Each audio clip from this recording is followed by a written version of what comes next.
Hello, ladies and gentlemen, Professor Ari here, and welcome to my channel. Today, a crafting video.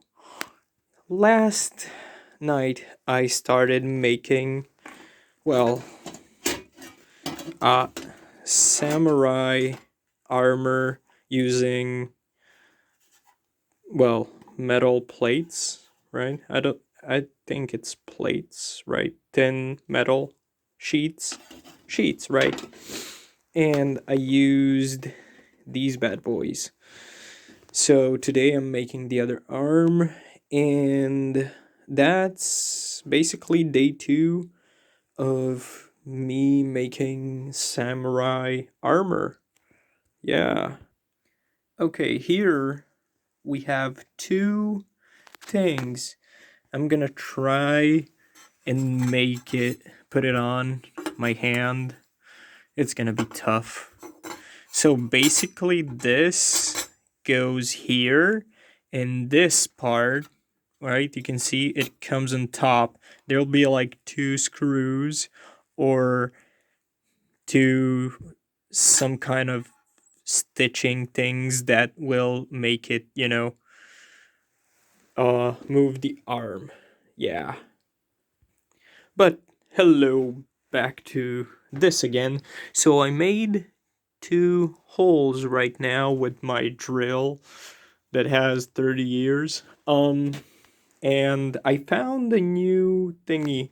I don't know how this is called. Tell me in the comments because I have no clue. So this is for wooden doors, right?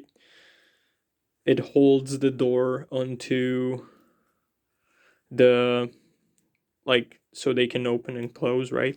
I don't know how these are called. So tell me in the comments. And also I'm using metal sheet scissors for cutting it. And let's see. Hold on. I'll try to put this on. Okay, I am back. How do I turn the camera to the other side? I have no clue, so I'm gonna improvise. And I'm gonna show you like this. Hi guys. So this is basically for the arm, right?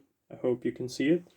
And this part closes, but I don't have anything to close it here, right? So I'll have to find a way. In like traditionally, they used to use like 2 small um pieces of rope or 2 pieces of some kind of small belt. So they would put it, okay, so they would close this, right? That's my phone case. So they would put it here and put it down here, and it like squeeze it and lock it so it doesn't fall off from their hands, right?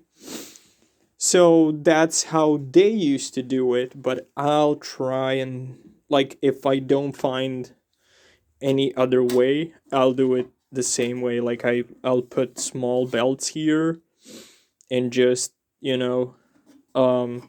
lock it with that. So for the second day, this is what I got so far. You'll be updated, and hopefully it looks epic. So see you guys next time.